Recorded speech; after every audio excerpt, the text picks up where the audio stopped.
So hello everyone, this is Shubhdeep Chakraborty. आप लोगों का स्वागत है क्वांटम रैंकर क्लासेस में।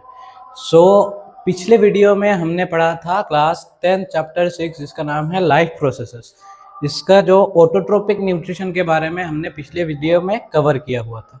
तो आज हम पढ़ेंगे heterotropic nutrition, types of heterotropic nutrition and photosynthesis के बारे में। सबसे पहले ये जो नोट्स है इसका आप स्क्रीनशॉट भी ले सकते हो या हम डिस्क्रिप्शन बॉक्स में प्रोवाइड करवा देंगे इसका पीडीएफ का लिंक, तो वहाँ से भी आप लोग डाउनलोड कर सकते हो। अगर जो स्क्रीनशॉट लेना चाहते हैं अभी स्क्रीनशॉट ले लीजिए, उसके बाद मैं अच्छे से आपको समझा दूंगा। सबसे पहले है हेटेरोट्रोपिक न्यूट्रिशन। तो हेटेरोट्रोपिक न्यूट्रिशन का मतलब क्या होता है? हेटेरोट्रोपिक न्यूट्रिशन का मतलब एक ऑर्गेनिज्म और एक दूसरे ऑर्गेनिज्म के ऊपर डायरेक्टली कहो या इनडायरेक्टली वो डिपेंडेंट होता है और उससे उसका फूड क्या करता है, लेता है। उसी को हम बोलते हैं हेटेरोट्रोपिक न्यूट्रिशन। ठीक है, जैसे कि हम किसके ऊपर डिपेंडेंट है? किसी प्लांट के ऊपर। बेसिकली जो हेटेरोट्रोप्स है वो क्या करते हैं, ऑटोट्रोप्स के ऊपर डिपेंडेंट रहते हैं। तो हम क्या है, हम प्लांट के ऊपर डिपेंडेंट है। उसके बाद क्या है, एनिमल्स के ऊपर भी डिपेंडेंट है जो, और वो एनिमल्स किसके ऊपर डिपेंडेंट है? प्लांट के ऊपर ही डिपेंडेंट है। तो थोड़ा डेफिनेशन भी देख लेते हैं हम, क्या है हेटेरोट्रोपिक्स nutrition. It is a mode of nutrition in which organism cannot make their own food and instead depend on other organism for nutrition। तो एक ऑर्गेनिज्म जो खुद का खाना खुद नहीं बना पाता वो किसके ऊपर डिपेंड होता है? और एक ऑर्गेनिज्म के ऊपर डिपेंड होता है अपने न्यूट्रिशन के लिए। कौन से ऑर्गेनिज्म? जो कि ऑटोट्रोपिक ऑर्गेनिज्म होते हैं उनके ऊपर डिपेंडेंट रहता है। इसी को हम बोलते हैं हेटेरोट्रोपिक न्यूट्रिशन। नेक्स्ट है types of heterotropic nutrition. Types of heterotropic nutrition में पहला आता है होलोजोइक न्यूट्रिशन। होलोजोइक न्यूट्रिशन का मतलब क्या होता है?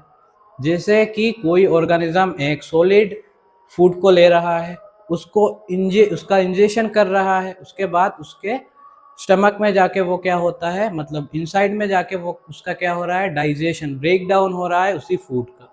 इसी को हम बोलते हैं होलोजोइक न्यूट्रिशन, जिसमें इंजेक्शन और डाइजेशन दोनों इन्वॉल्व होता है।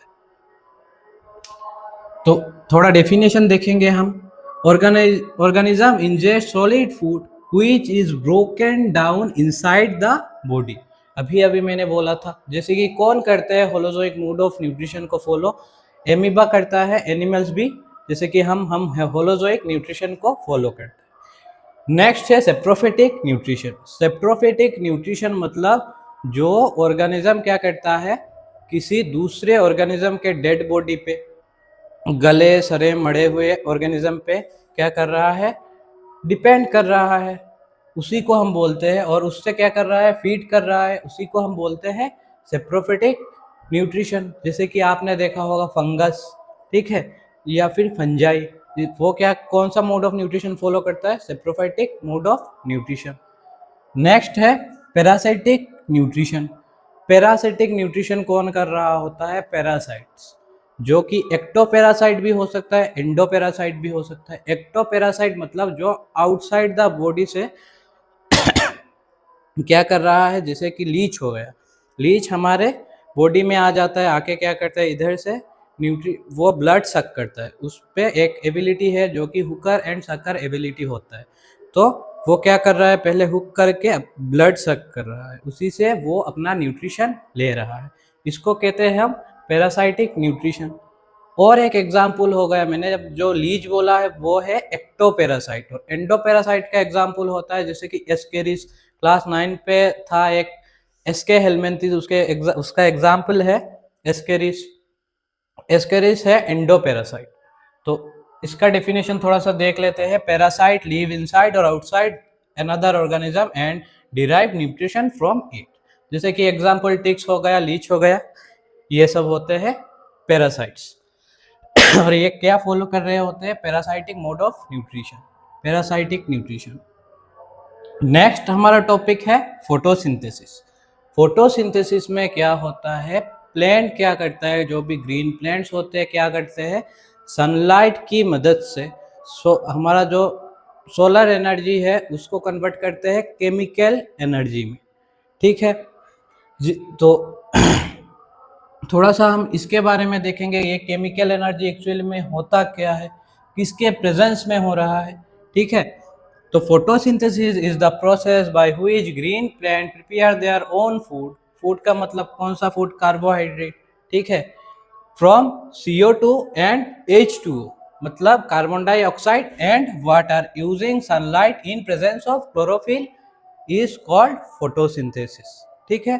तो आपने क्या पढ़ा कि सनलाइट और क्लोरोफिल के प्रेजेंस में with the help of carbon dioxide and water वो क्या कर रहा होता है, अपना फूड बना रहा होता है जो कि होता है ग्लूकोज, ठीक है। और क्या करता है, ऑक्सीजन गैस रिलीज करता है ड्यूरिंग फोटोसिंथेसिस। एक केमिकल रिएक्शन है फोटोसिंथेसिस का, जैसे कि 6CO2 + 6H2O in presence of क्या है, सनलाइट एंड क्लोरोफिल। तो क्या बनेगा, ये C6H12O6 that is glucose and oxygen. मैंने यहाँ पर लिखा था ऑक्सीजन रिलीज होता है ड्यूरिंग फोटोसिंथेसिस, ये ऑक्सीजन रिलीज हुआ और उधर जो कार्बोहाइड्रेट है ये ग्लूकोज के फॉर्म में रहता है, क्लियर। सो और एक इम्पोर्टेंट बात है कि प्लांट्स में ग्लूकोज जो है वो स्टार्च के फॉर्म में स्टोर होता है और एनिमल्स में क्या होता है, ग्लाइकोजन के फॉर्म में स्टोर होता है। नेक्स्ट है raw materials for photosynthesis. Raw material कौन कौन से चाहिए होते हैं, फर्स्ट है सनलाइट, दूसरा क्लोरोफिल, तीसरा carbon dioxide and next water. ये सारी चीजें चाहिए होते हैं फोटोसिंथेसिस के लिए, एक भी नहीं होगा तो फोटोसिंथेसिस नहीं होगा। नेक्स्ट है स्टेप ऑफ फोटोसिंथेसिस, जहां पे फर्स्ट क्या हो रहा था, क्लोरोफिल। प्लांट क्यों फोटोसिंथेसिस कर पा रहा है, क्योंकि उसके पास है क्लोरोफिल। क्लोरोफिल क्या होता है, ग्रीन कलर का पिगमेंट होता है जो क्या करता है, लाइट एनर्जी को प्लांट में लीफ में होता है, और ग्रीन कलर के ये जो पिगमेंट है डायरेक्टली लाइट एनर्जी को क्या करता है, ट्रैप कर लेता है।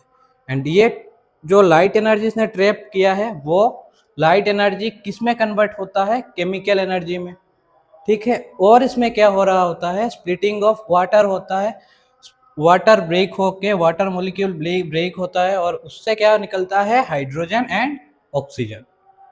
नेक्स्ट स्टेप है, ये जो 3 स्टेप है ये बहुत इंपॉर्टेंट है। नेक्स्ट तीसरा स्टेप है कार्बन डाइऑक्साइड क्या होता है, next reduction of carbon dioxide by hydrogen to form carbohydrate. तो हमारा कार्बन डाइऑक्साइड से देन क्या बन जाता है, कार्बोहाइड्रेट बन जाता है। तो अभी हम पढ़ेंगे स्टोमाटा के बारे में एंड उसके फंक्शंस के बारे में। तो stomata and its function. Stomata होता क्या है, stomata are the tiny pores present on the surface of leaves. किसी भी लीफ के क्या होता है, सरफेस में छोटे छोटे छेद होते हैं, उन्हीं को बोला जाता है क्या, स्टोमाटा। अभी स्टोमाटा करता क्या है, वो पहले तो एक्सचेंज ऑफ गैसेस, जो प्लांट हमें क्या कर रहे हैं, ऑक्सीजन दे रहे हैं और हमसे कार्बन डाइऑक्साइड ले रहे हैं, उसी को हम बोलते हैं एक्सचेंज ऑफ गैसेस, ठीक है। तो फर्स्ट फंक्शन इसका है एक्सचेंज ऑफ गैसेस। यहाँ से क्या निकलेगा, ऑक्सीजन निकलेगा और अंदर जाएगा कौन सा गैस, CO2। और एक फंक्शन है इसका, lose large amount of water during transpiration. अभी ट्रांसपीरेशन ये चीज होता क्या है, तो कभी कभी क्या होता है, प्लांट के अंदर क्या होता है, एक्सेस ऑफ वाटर इकट्ठा हो जाता है, उसके कारण प्लांट को वाटर लूज करना पड़ता है, एक्सेस वाटर को लूज करना पड़ता है, उसी प्रोसेस को बोला जाता है ट्रांसपीरेशन। तो अभी स्टोमाटा जो है उसके ऊपर ऐसे 2 बीन शेप के जो डाइकोट प्लांट होते हैं उनमें बीन शेप के ये जो 2 दिख रहे हैं, ये वाले ऐसे गार्ड सेल्स लगे रहते हैं। सेम मोनोकोट प्लांट में क्या होता है, ये 2 जो बीन शेप का गार्ड सेल दिख रहा है वो डंबल शेप का होता है। तो अभी ये जो गार्ड सेल है यही क्या करवाता है, स्टोमाटा को ओपन करवाता है, क्लोज भी यही करवाता है। इसके अंदर क्या होता है, स्टोमाटेल पोर होता है ऑब्वियसली, जहाँ से कार्बन डाइऑक्साइड और ऑक्सीजन का ट्रांसपोर्टेशन हो रहा है। देन ये जो छोटे छोटे आपको दिख रहे हैं ये क्या होता है, this are nothing but chloroplast. तो ये ओपन स्टेट है स्टोमाटा का और ये क्लोज स्टेट है। कब वो ओपन होता है, जब वाटर एंटर होता है, और कब क्लोज होता है, जब वाटर निकल जाता है।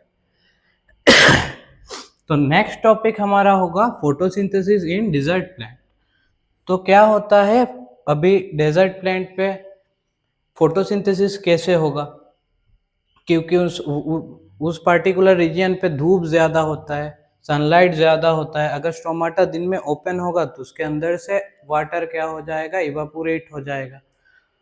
तो स्टोमाटा क्या होता है, नाइट में ओपन होता है और क्या करता है, नाइट में ओपन होके CO2 ले लेता है।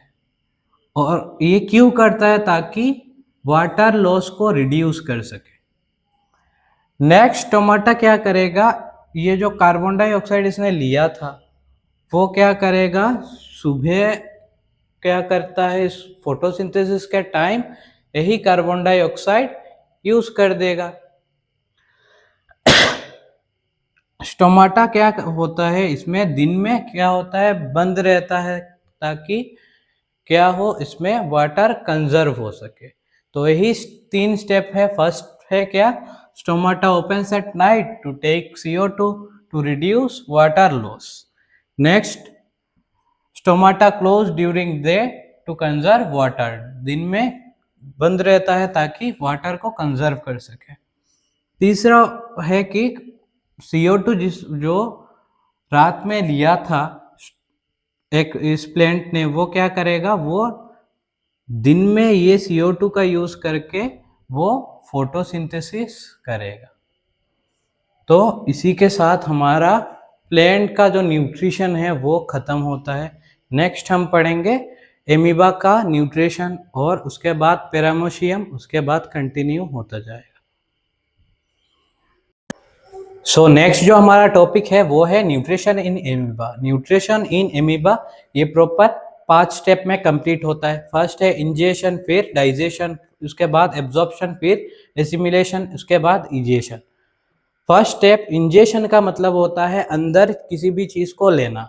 तो एमीबा क्या करता है, यहाँ मान लो एक फूड पार्टिकल है, तो इसके पास होता है स्यूडोपोडिया। ये स्यूडोपोडिया के हेल्प से क्या करेगा, इस फूड को अंदर ले लेगा, ये ऐसे अंदर ले लेगा स्यूडोपोडिया के थ्रू, और किसका फॉर्मेशन करेगा, फूड वैक्यूल का फॉर्मेशन करेगा।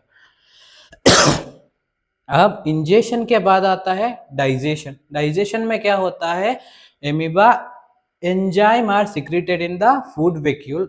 कुछ एंजाइम सिक्रेट करता है फूड वैक्यूल को, फूड वैक्यूल में किस लिए, ताकि वो जो फूड है वो एक सिंपल सोल्यूबल सब्सटेंस में कन्वर्ट हो जाए।